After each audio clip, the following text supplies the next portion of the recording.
Oh, Chaser. Why did you have to change? And mFire is in such a bittersweet position. If you were the mFire coach, honestly, you'd kind of tell your team to go up back there and do exactly what you were doing well in game one, and there wasn't really much to minimize. Soul missed position, got too cute, got picked, and the game was over after they'd spent 30 minutes of playing solid, rotational, and objective-focused League of Legends. I mean, it was a good kill from Crown. He knew that the Corki flash was down, he had his flash up, and he hit the Ghost, and that was Corki just a little bit too close, couldn't get out. Yes, he hit the Ghost. He hit the Ghost. Solid skill shot Ghost. Am I in 9,000 range? If yes, press Spooky Ghost. Press Ghost. Well, no more Rise this time. Honestly, it felt like Hippo played around the Rise, and in general, mFire rotated around the Rise really well. We were complimenting Hippo on the Banner of Command, which really stops any split push shenanigans with Rise, but hey, best to not deal with it this game. Yeah, the Twisted Fate 2, Crown specialty. He has been the most played champion in solo queue, I believe, and that means if you have a red side counter pick, maybe you don't want to let him have that one. Misfortune banned once more by mFire, will not be a blue side first pick for them. But we have a lot on the table still. We have Fiora, we have Kindred. Somebody's getting one of these. Feels like Rek'Sai will be the red side rotational pick unless she's ascended to first pick status. That has been the level that we've seen Rek'Sai contested today. Gangplank's the final ban, mFire.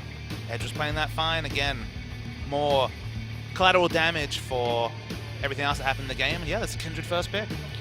Kindred first picks. That means that Cuvée does have the opportunity to get the Fiora, which was banned against them. Could be Fiora Alistair here in the first round. You know what I want to see, Monte Cristo? The champion that Ambition has impressed me on the most and that directly counters Kindred in team fights. I want to see his Lee Sin once again. The Lee Singer? That would be actually quite interesting. He's 5-0 in summer season on Lee Sin, then he stopped playing it. Yeah, that was one of the weirder aspects. His Warrior enchant Lee Sin at a time where people just weren't playing Lee Sin with that particular itemization did surprisingly well. And then he stopped playing it. That's true. He had like undefeated Nunu and Lee Sin, and then halfway through the split was like, well, this is out of the meta. He stopped playing it. Goodbye. Goodbye. So Kindred up first. Probably means that Hippo's going to be playing a tanky top laner, just based on how Kindred operates these days, although you don't have to play Kindred in the jungle. You can play Kindred in mid lane. You can play Kindred AD carry. I mean, you can. You can. Whether you're actually going to do that here is unlikely, but still a little bit of a flex pick and something you do have to consider when you see Kindred drafted. Kalista and Thresh, the likely locks, and there we go. Crush continues identity of being an AD carrier, transported into the jungle role and playing AD carries in that role. Honestly, it worked fine for them in the first game. He was more of a cleanup AD. He was 3-0 at one point, but that wasn't really from aggressive invades like we saw yesterday from Bubbling on Bengi. But we saw the power from aforementioned Bubbling. If you get in there and start trading as level 2 Kindred, you will dominate any of the meta junglers. So Victor, once again, the selection blind for Crown, meaning that we are going to have Alessandra top lane confirmed, showing both of their solo lanes. What are they leaving out? They're leaving jungle as a last pick. Maybe we're going to get Spicy from Ambition. Spicy from Ambition. I think it has to be Gragas or Lee Sin, though. That's kind of... You need something to deal with the Lamb's Respite from Kindred. Yeah, you have to have some answer, whether it's displacement or sufficient tankiness. Syndra hovered over. That would be our first Syndra of the season, and possibly yet again a Nautilus top lane. And Edge did play a lot of Azir in the last season, but Azir not the strongest pick at this point in time. They're going to go for it though, so Edge returning to a pick that he saw some success on when he played substitute in Nagne's Shadow on KT Rolster. I think it's worth returning to a point of when it comes to champion pools, mFire as a new team with players in different roles, they can't be that deep. That's obviously not something we're going to understand from just one series of their play, but you have to think the playbook is pretty shallow from an mFire level. We're seeing Nautilus twice, and Ambition. He's not gone for Lee Sin or Gragas, and certainly Rek'Sai has a knock-up, but no displacement to knock champions out of Lamb's Respite. In fact, only Alistair can really do that. Yeah, you do have the Alistair pick though, so all is not lost from the displacement angle. And looking at mFire, they have so much zone control right now with the Azir and Nautilus to protect the Kindred and Callista. Excellent team fighting capabilities. We go back to that classic mid lane matchup from late 2015 of Azir versus Victor, everybody's favorite. Who can clear the most waves? Well, it's anything like last game. It'll take a while to determine that. It's true. The winner is not the fans in that one. No, it's not. It's just turns into the mid A ram where everybody pokes each other, but nobody actually wins. Oh, sometimes there's a spooky ghost or 3. Or, yes, many ghosts for sure. So Kube will be in the top lane on Lissandra this game. A pick which fell all the way through the draft in an unlikely scenario in the first game of this series. It's a really balanced team comp from Samsung. I think they're going to want to try and push and just basically have good wave clear in every lane. But as you mentioned, mFire in a team fight, especially if they're kiting backwards, how do you ever kill the carries in this team comp? No, you can't. Not without a flank. It's up to Kube, and he couldn't quite make it work with his TP in the last game. Might have to improve in that regard if he wants to make plays on the back line of this mFire lineup. Well, let's get into game 2 of this series right now.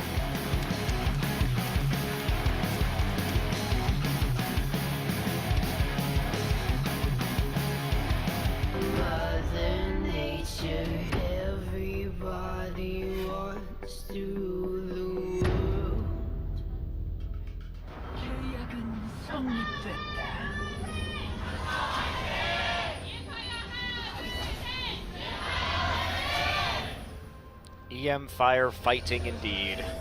They're fighting for their life in this series, and in general, they're still looking for a sponsor, this org, which doesn't have Najin as a title sponsor anymore.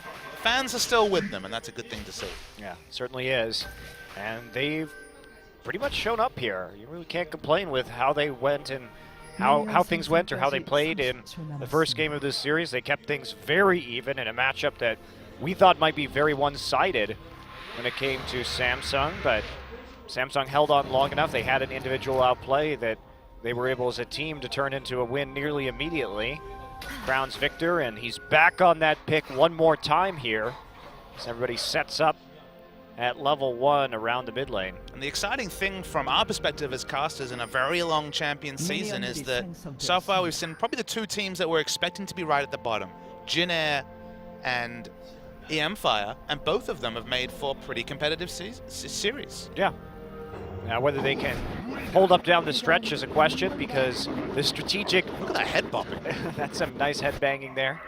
The strategic diversity of some of these newer teams can be discovered, found out, banned out pretty quickly, given enough time from the other teams. So, first game not always, or first series rather, not always a great indicator. But right now, definitely a stronger start than anticipated. We can be hopeful. That's what we try and be, as Hippo back on the Nautilus again. You try and be hopeful, Papa Smithy. I do. I try. I don't like being hopeful. You can be very dismissive, Monte Cristo. Like being realistic. It's all about the brutal truth. Yeah. Sometimes the brutal truth is a tough pill to swallow, you know? That's fine. I just open up the audience's mouth and then shove it in there. Korea always wins. There you go. You have been known to pay lip service to Korea, Monte Cristo. Just a little bit. Samsung's gone for a pretty elaborate lane swap this game.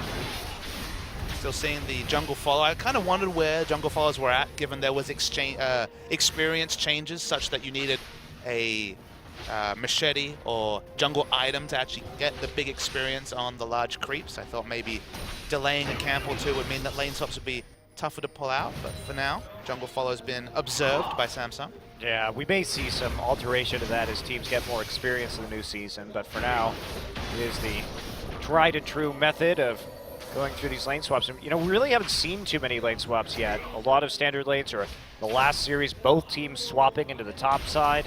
It was kind of fun at Worlds, where Korea had largely avoided lane swaps, specifically European or NA lane swaps, throughout the season, and then quickly picked them up, I guess, through a combination of scrims and watching the other games at the highest level. And now, you know, it felt like lane swaps were kind of sussed out by the time we hit Kesper Cup and we're hitting the last of the old patches before the preseason. Edge in a bit of trouble right here. Ambition doesn't have a tunnel. He's going to actually try and flash for this. Edge walks out of the side, so Ambition not fully committing. There's a barrier on this Azir, so finishing off that kill.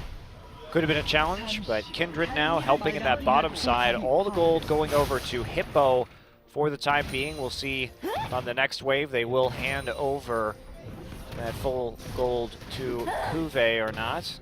It looked like they were smartly bouncing the wave back for mFire. Expect the same sort of situation here if they're able to cultivate this wave from Samsung.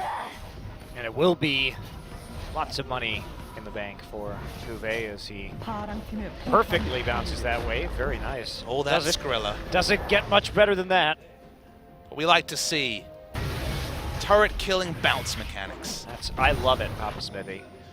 And then we'll see, you know, this Lysandra sit underneath the turret, get some more farm, ward up as we see to avoid any kind of dive. And then we'll see perhaps, you know, some more lane pushing. Usually on this patch, how these lane swaps operate is you just swap back immediately and mirror turret kill in the other lane, and then comes the long, dull time of 5-manning mid. You're missing out on the most fun part where there's an arms race. Who can get Frost Queen's claim fastest in mid? That's the best part, I guess. Not very appreciative, apparently. But Ambition actually has to flash out. Soul caught under the turret. Not going to take a hit. Wraith a little bit late to the party, but will join up in the end. So now we actually do have some different action right now as Wraith coming up in the top side where we have a 1v1 between the AD carry and Nautilus in bottom. Crown and Edge going head-to-head, but Edge does have that extra Doran's ring right now. That makes it a bit harder for Crown to fight, and he will back off. No offensive summoners either, just heal and barrier. Should mention that the result of these shenanigans is that Hippo and CoreJJ are getting solo experience. So that means that CoreJJ theoretically is going to be at a higher level, but with double AD, oh my goodness, Crown just escaping. Wow, Crown very resolute not to push his heal button or his flash right there. Pretty confident that that wasn't going to kill him. That's what happens when you play a lot of solo queue. Your mechanics are on point, Monty. Your knowledge, your feel for the game. But he is going to lose a few minions, tragically. Tragically. The great tragedy of League of Legends. I must admit, I do physically wince when people miss cannon minions. It's kind of, it's awkward. That's because you're a minion genocide supporter. Think about how many minions die every game. It's actually quite sad. It's in the service of a good cause. Okay, is that how you justify it? The ends justify the means, Papa Smithy? Not every minion is sacred, but every nexus is. Okay. It's all about the crystal, huh? Isn't it kind of meaningless at the end? That one crystal shattering is worth thousands of minions' deaths? Crown actually returns the lane to level 6 Edge. So you're dodging the question. These are important League of Legends ethics. Just like my crystals, man. They're shining. I see how it is. I'm living in the real world. The real world of crystals versus minions? Is that what the real world is to you? That's basically what it boils down to. Well, we don't have to worry about that quite yet. The real world? No. I've managed to avoid it for 29 years now. Good job. We're hiding in esports. Nailed it.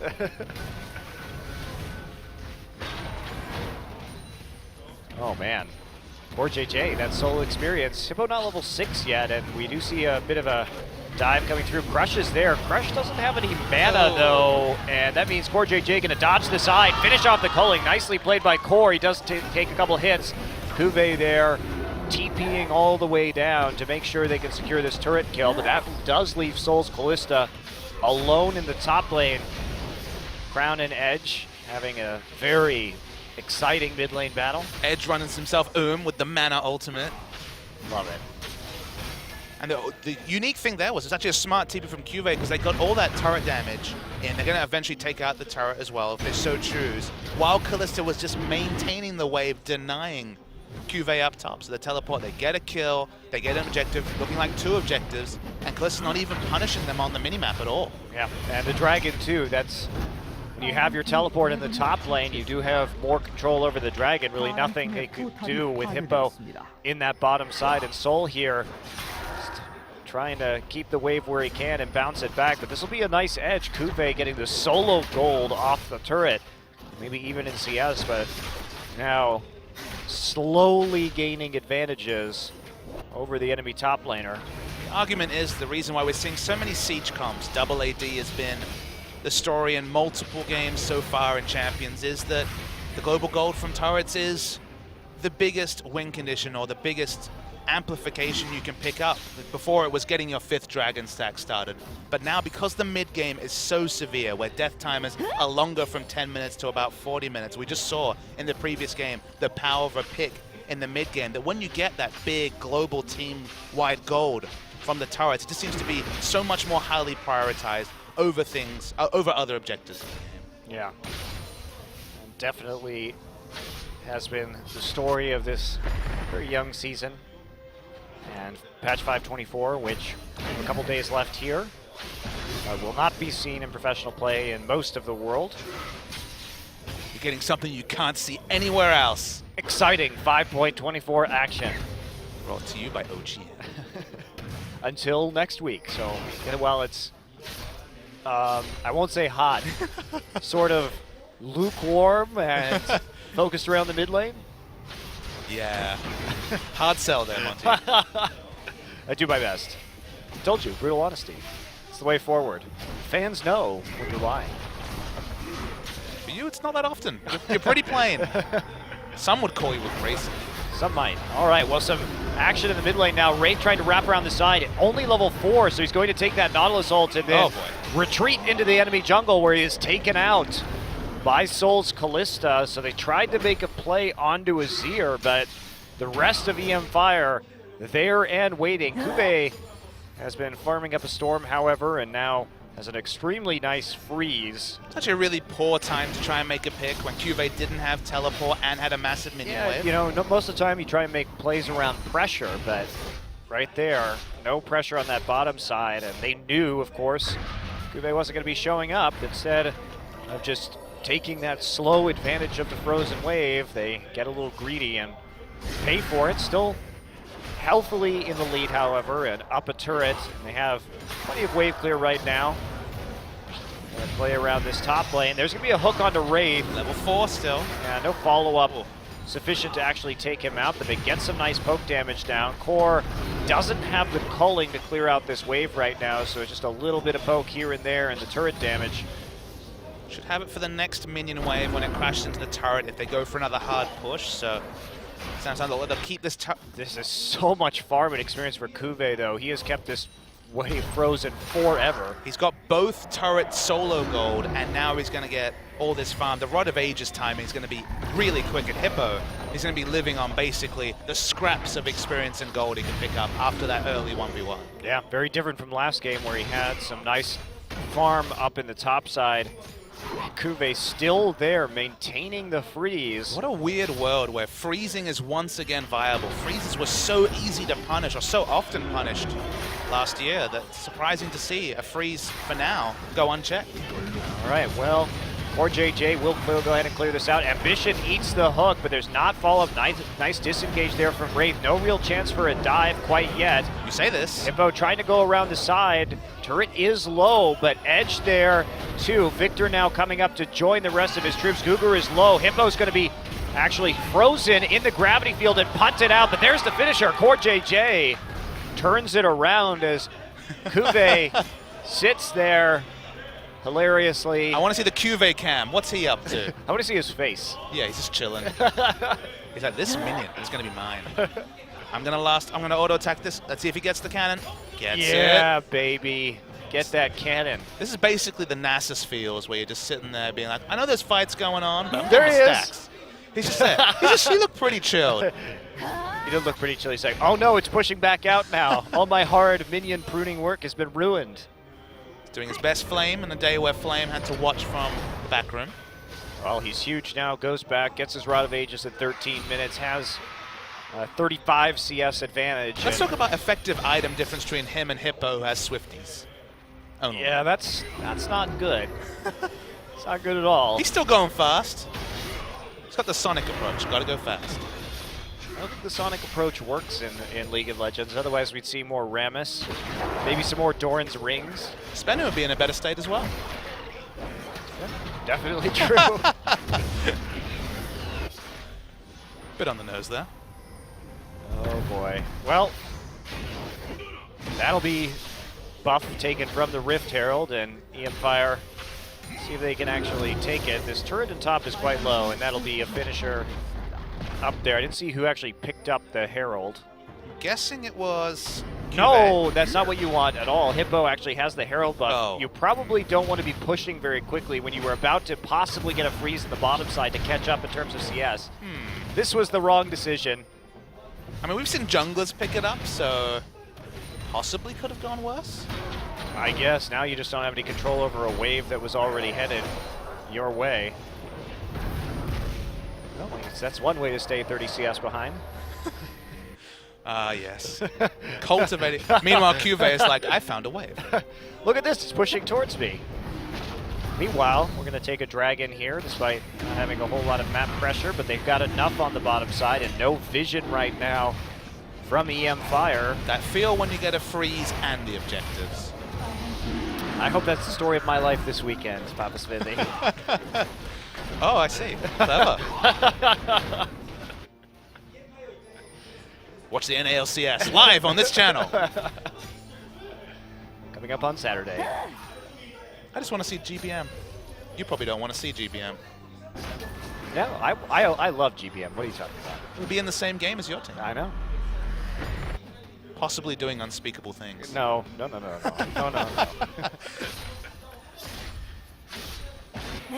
Well, back to Cuvé's freezing. He's doing a really good job of role-playing an Ice Witch. I like it.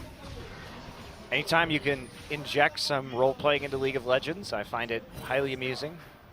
Well, the lore is very robust, so you just expand on that with some solid role-playing. Yep, slash dancing at appropriate times.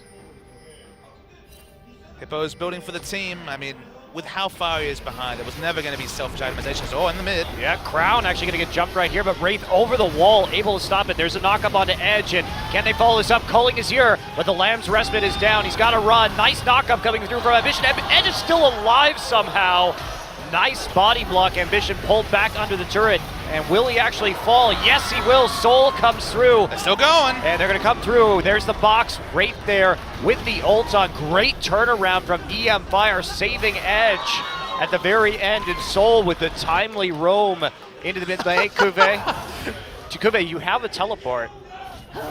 There's no freeze if he teleports. Decides to push out as mid lane turret falls.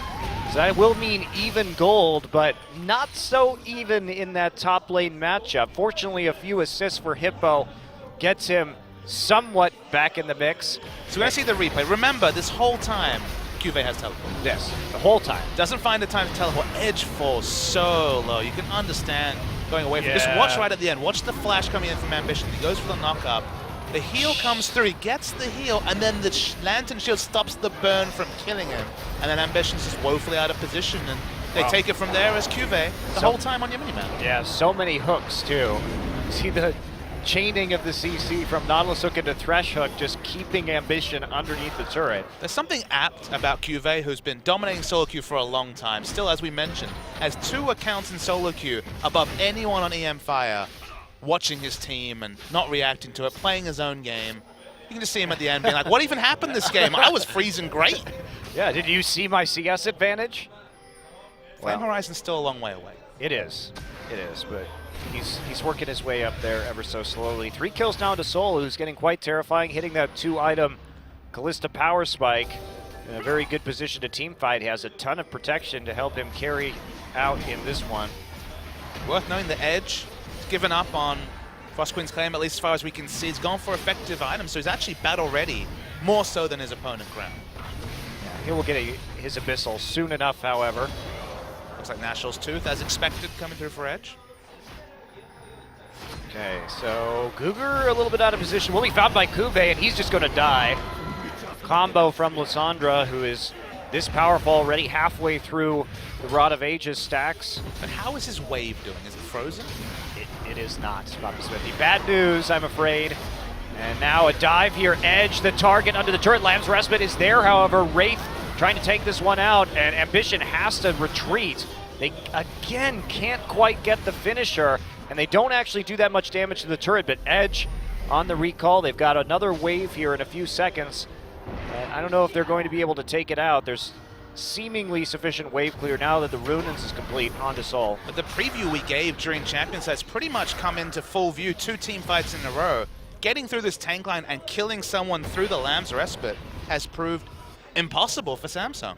Yeah, very, very difficult. They get the pick, but they can't turn it into an objective, so 1 kill richer, but losing slowly the gold lead that they have accumulated. It's time for freezing. The MVP here is definitely Sol on this Kalista. Kalista is a champion. While everyone's kind of partying in the Lamb's Respite, falling on low health, she can keep putting in those Ren stacks, and the moment it stops, she's in a position to clean up a fight. So it's actually a really good synergy between that ability and just all the people getting into melee range of another person. If you can't just pick out Sol, kill this Kalista at the start of a fight, feels like her cleanup potential is pretty damn good. Yeah, absolutely. And there's just so much crowd control, too, from mFire that you have to believe this Kalista's never really going to be under threat. Now Sol does have the Herald buff and moving towards Cuvée, who is hoping for another freeze, but that has been read, and now hooks galore as Cuvée has to ult himself and try and take this one. And they are going to get a W onto Crush right here, but can they save the turret? Wraith very low, can't quite get killed by the Rend. What's the follow-up going to look like? The ghosts are there, they are spooky, but there isn't any pursuit. Smart of mFire to back off. Notice on the minimap, still no Lamb's Rest, but I believe it was about 3 or 4 seconds off cooldown. I think it might just be up right now, but very long cooldown because it's at level 1, so fighting without that would have been a bit reckless.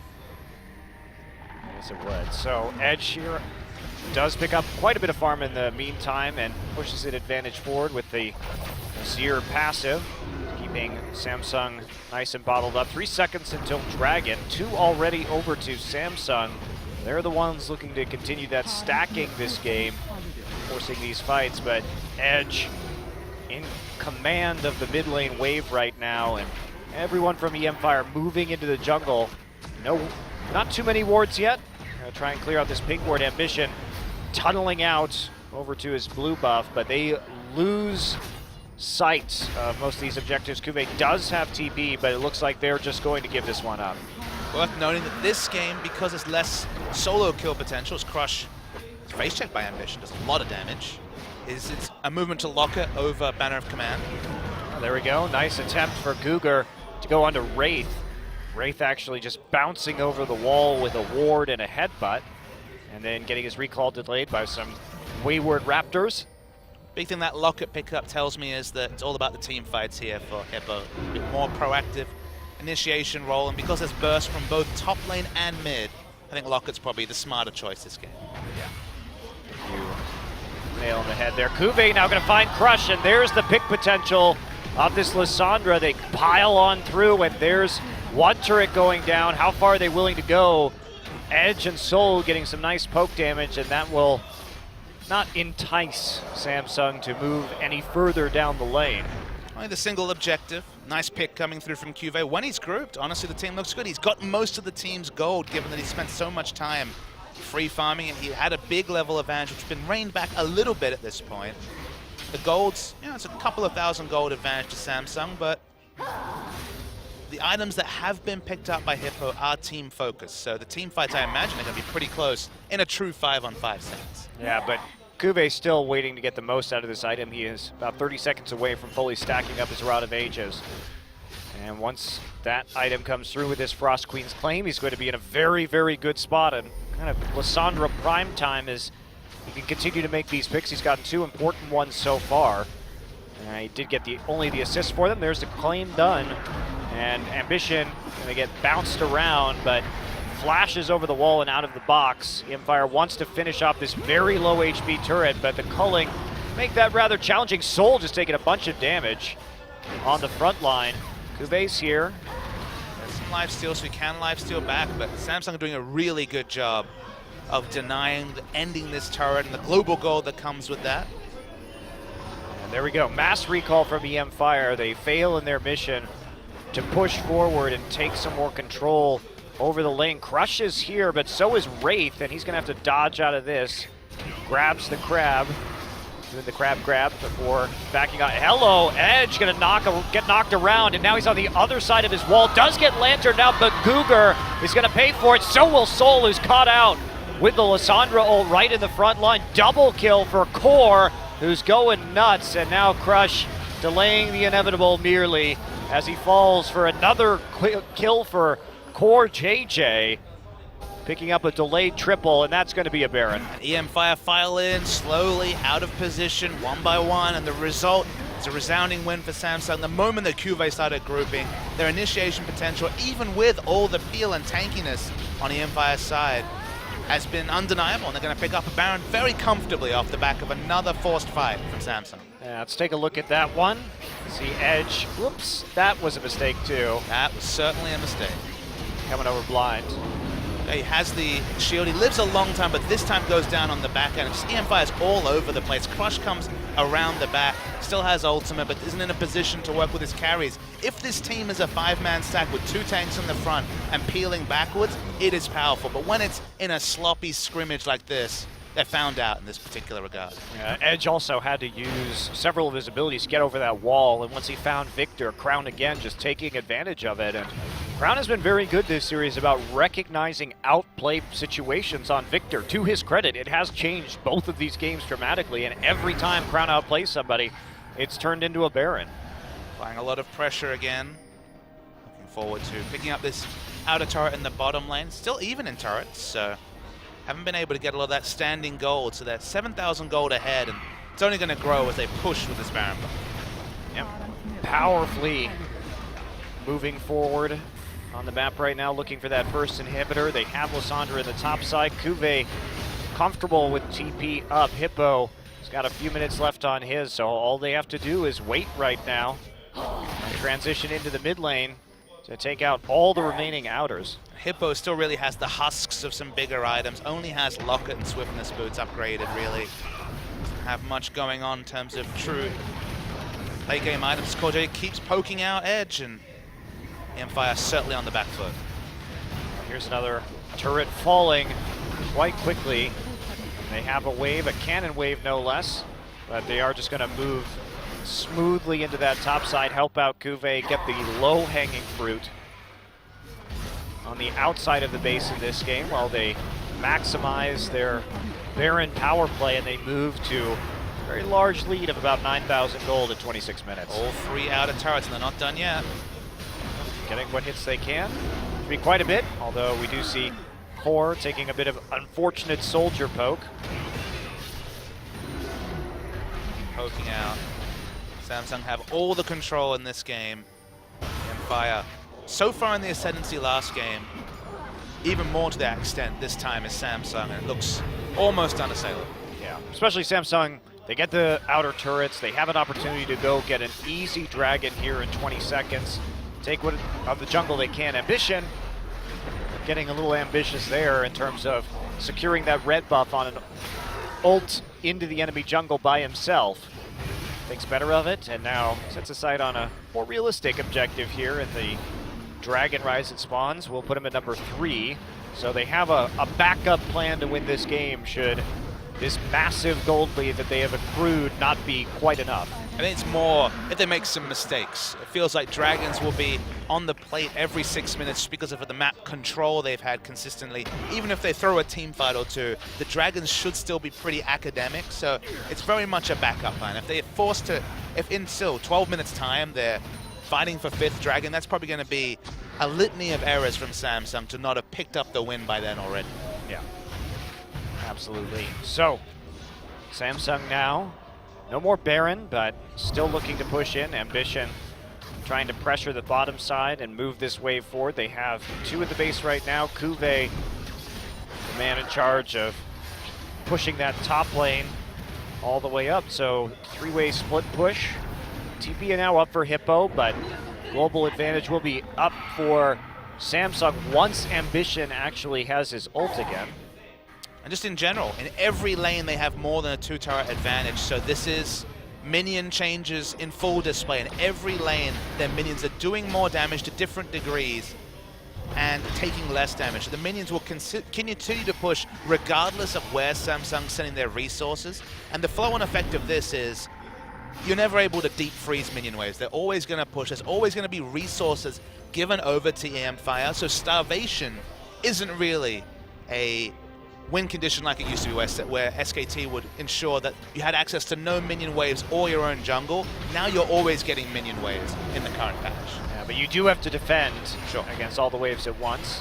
And ever so slowly, the chip damage is affecting these turrets. Core JJ once again taking a little bit of damage there from Azir.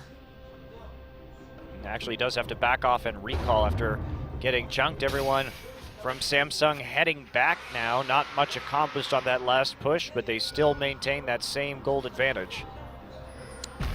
But the minions are slowly coming to mFire. They are slowly picking up gold, more so than they would in previous times. So when they have to make that emergency fight, it'll probably be from 8 to 10,000 gold behind, rather than previously where it could have been 15 to 20,000 gold. Still a lot to ask for. A minute and a half until the next barrier. It looks like Samsung just happy to wait that objective out. Nope, they're going to go for it. We do see the Lissandra in the back line. Great ultimate from Kuve, and nice follow-up on the knock-up from Wraith Soul, trying to hop his way out of this one, but he is one dead bunny as he is followed up.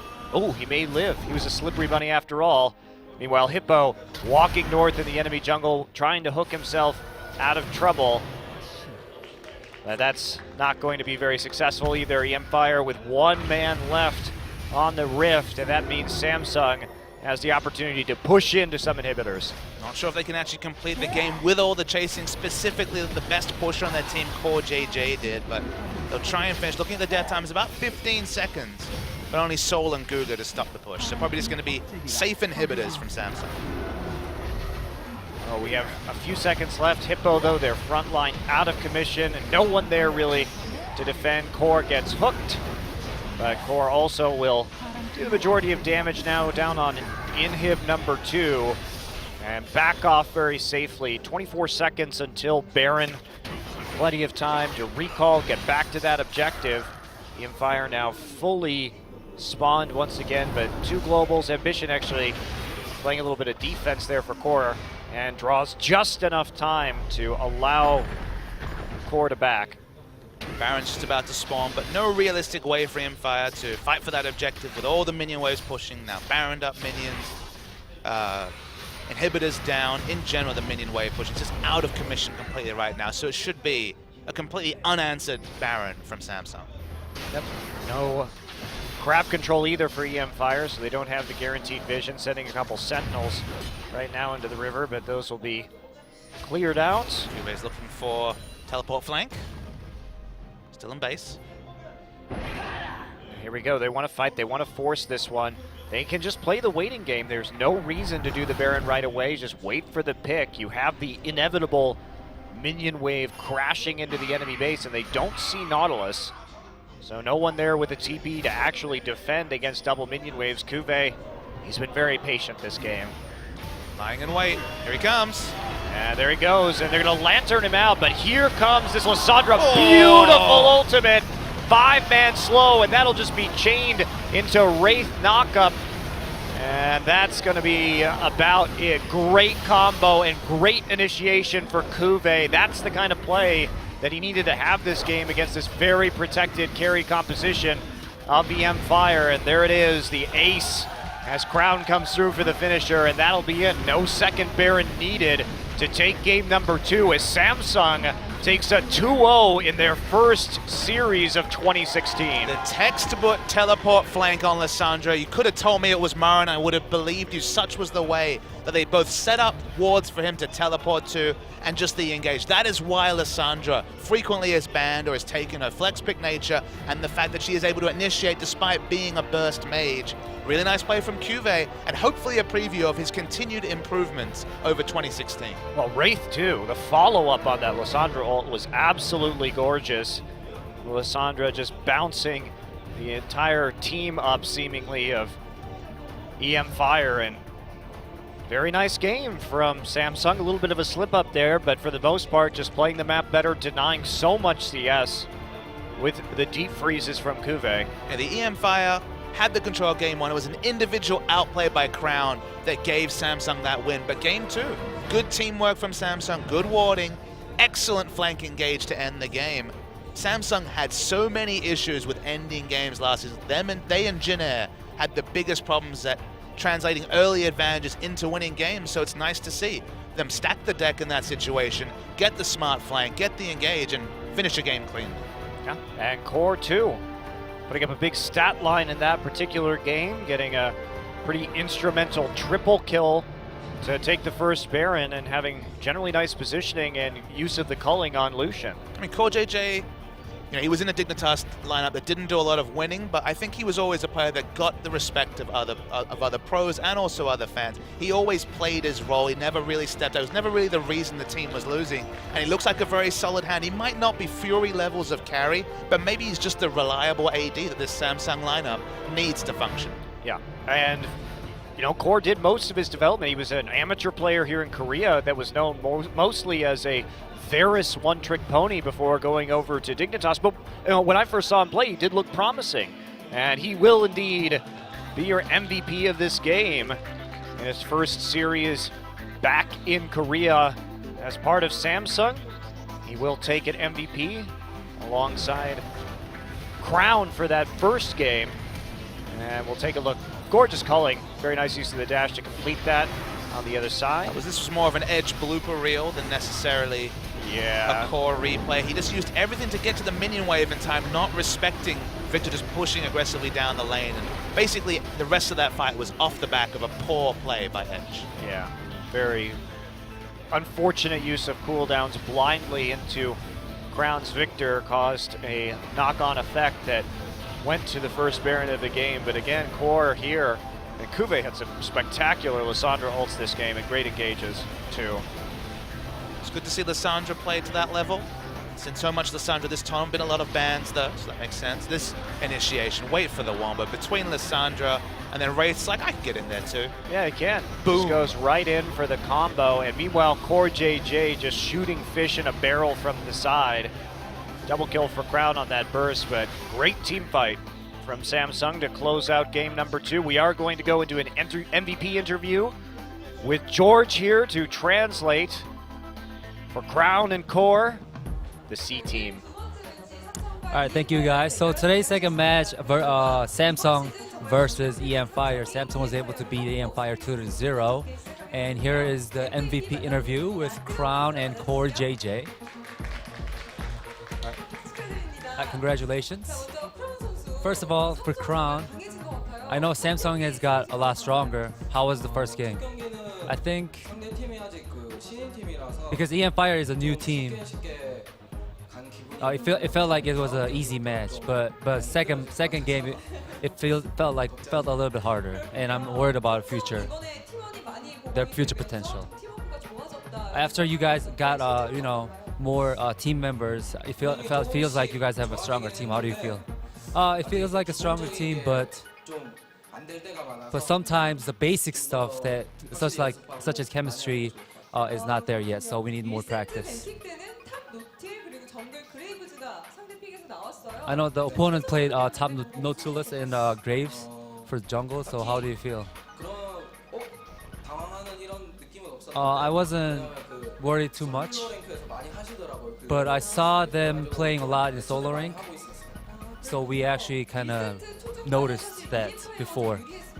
At first, mFire was able to get the higher upper hand at first, but what did you guys talk about in the booth?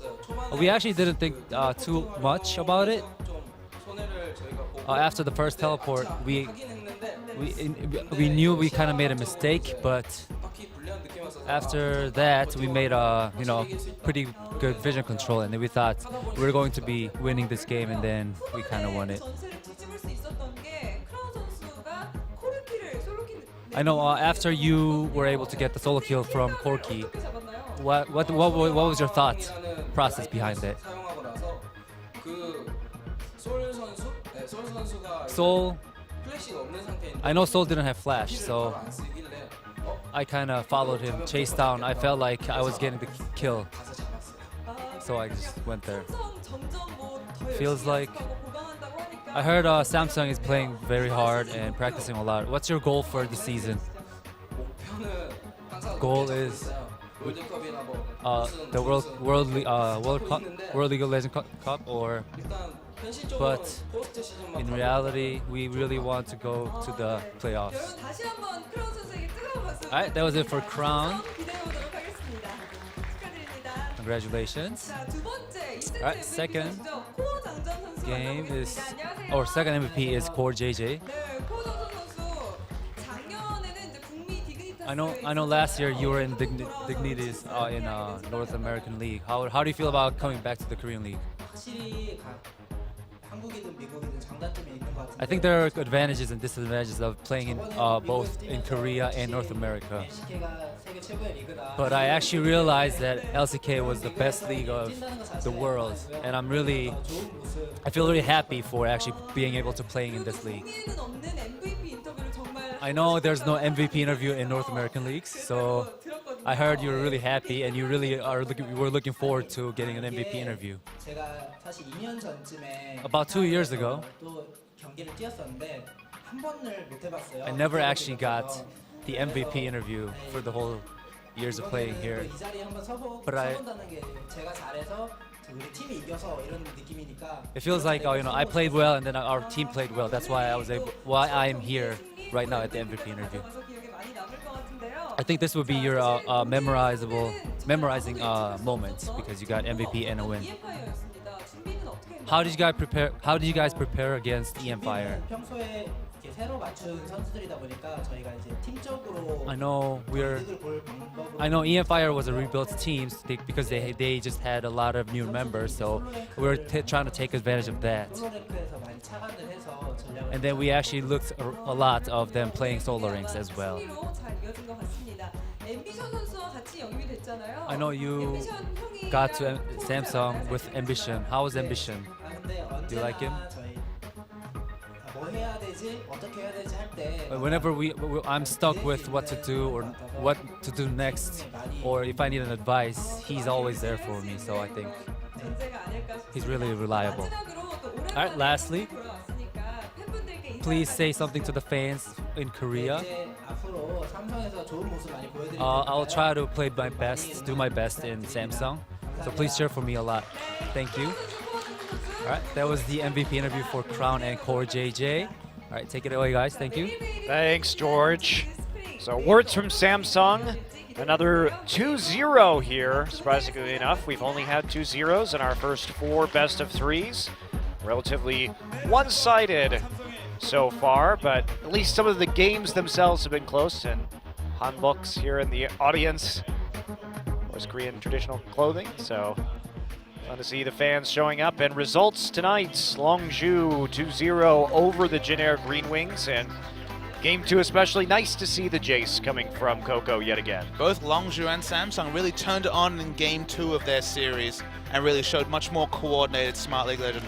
In general, I think Longju's drafting was actually really impressive. That Game 2 draft was basically what you need to put together on this patch on the red side. And of course, Coco bringing back the Jace, and the result was a comfortable victory. Yeah, really enjoyed that one. Samsung pulling a win out of a seeming defeat in Game 1, but then a clean win in Game number 2. And tomorrow, KT versus Spenu and the Rocks Tigers versus CJ Entus.